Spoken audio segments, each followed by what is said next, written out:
Sharing is Caring by Itslivybear, Chapter 17, All Might Gets Murdered. Izuku felt a little empty. It was a good empty, after a long cry, where all the extra fun chemicals in his brain washed out, with the tears giving him a sense of hormonal equilibrium, and he felt oddly calm and subdued. Also, like he could take a nap, not helped by basically being carried as he walked, fully supported by Todoroki as Nezu led them back to class. "Ah, young Midoriya, I need to talk to you." Izuku blinked up at All Might, but before he could reply, Nezu cut him off coldly. "I think now might not be the best time, All Might." "Principal Nezu, what a surprise! I'm afraid I must talk to young Midoriya." "And I'm afraid not."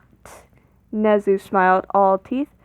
That will not be happening right now. I'm sure I can answer any of your questions, but for now Midoriya needs to be with friends to hopefully erase the years of conditioning via gaslighting. He's in a very delicate state right now, you understand. His entire world just got turned on its head. The cheery tone was so different from the words, and Izuku couldn't help but shrink in on himself. It was all his fault. Todoroki's grip on his arm tightened a little, and the boy cleared his throat. "Nezu," he intertoned, "may we go back to class? They look rather worried." Nezu smiled, teeth put away so it looked quite normal and nice, and chuckled. "Of course. Any longer and they might push the windows out of the bus. I will take care of All Might." Izuku let himself get dragged along to the deathly silent bus until he paused in the aisle looking up at all of his classmates. They looked so concerned for him. He felt the tears well up in his eyes and he choked a little. "I'm sorry," he sobbed. "What? Mido, why are you apologizing?" He sniffed, trying to breathe again. I lied to you, all of you. I used you, and now the exams are pushed back because of me."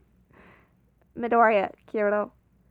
The cries of almost outrage quieted as Suyu pushed to the front. "As you know, I am very blunt, yes?" He nodded. "And I say the honest truth, even if it's harsh." He nodded again. Large eyes looked at him, her expression solemn and serious. "Then you know I am telling the truth when I say this. You are not at fault for anything that happened today, nor did you use us. Our friendships for you are genuine, and we cared about you, Kyoto. You had reasons to lie about your situations, and we do not blame you for it." There was a chorus of agreement from the rest of the class, and Izuku could feel the tears starting up again. It didn't make sense. Why would they just accept him after all he did, all he said? He let them on. He felt something nudge under his arm and blinked away the bleariness to see a bird-like mass. "Yumi wants to hug you," Dark Shadow chirped. "Is that okay?" "What? No, I have dibs." At Haragiri's outcry, the rest of the class demanded a hug, and Izuku just crumpled to the ground. He didn't deserve this. "Nezu, I must talk to him. He lied for me for months in order to get my power. He might be working for villains."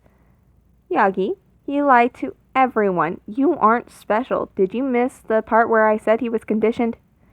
"If he had 2 soulmates, that's 2 more people who know about all the secret of All for One."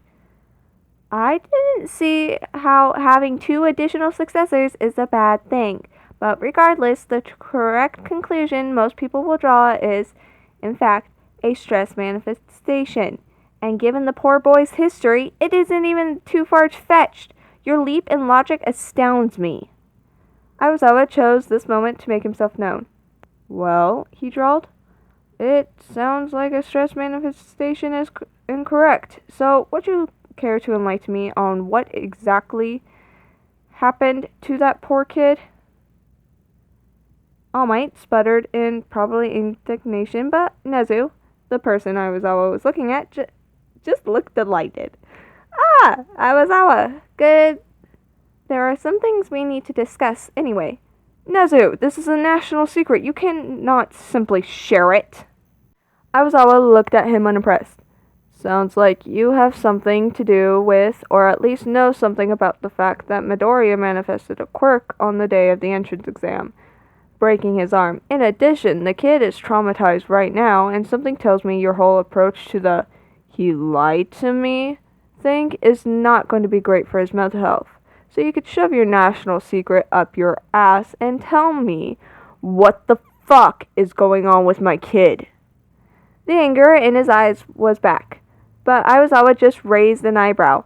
They both knew who would win a fight between them if it came down to blows, and which side Nezu would likely support. If Yagi isn't going to explain, Nezu said cheerfully, then I will. Nezu. He was promptly ignored and talked over.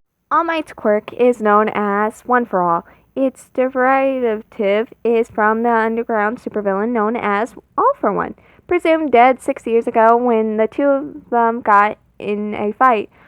One for All is a transferable stockpiling quirk with a well of power that is a little too much for the human body to regularly handle, hence the broken bones. He decided to give the quirk to Midoriya Zuko, previously quirkless, on account of the boy's heroic, if self-sacrificing nature, and train him for 10 months, giving the quirk over with, I am assuming, little to no instruction on the day of the entrance exam, hence again the broken bones. Since it is still a quirk, there was a worry that a soulmate would notice the sudden quirk, as we have discovered did indeed happen. But this also clued them into the fact that they had a third soulmate. All Might feels lied to because he was under the impression that Midoriya did not have a soulmate, which is, by technicality, a careful choice of words, completely true, unless the secret would be contained. Alas, more things were at play, and now we have a traumatized child, a bully, and two concerned soulmates who believe that the child in question underwent something horrible in order to manifest a quirk so late in life. This is, of course, a well-founded conclusion looking at the general nature of Midoriya. Anything else I can add for you, Aizawa? Aizawa hummed and folded his arms. Yes, what are we going to do about Bakugo?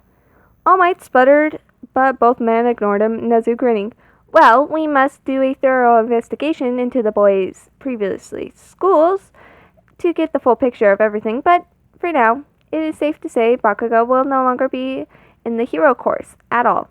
He might find a place in general education or perhaps management, but he will not be allowed into any hero course anywhere. I will ensure that. And the exams? Nezu full-on beeped. I think a less intense brain exercise will be fitting, and I have just the one. You and Vlad will be helping me with it. But tell me, have you ever done an escape room? Aizawa felt himself grinning. I have. An interesting choice. But what about their fighting skills? Nezu hummed, ignoring Yagi. It certainly builds cooperation and teamwork as well as playing to everyone's strength. Let's all head back to school and send the students home. Then we can discuss it, They both walked to the bus, already ready to go back to the school and leave this disaster of the practical exam behind.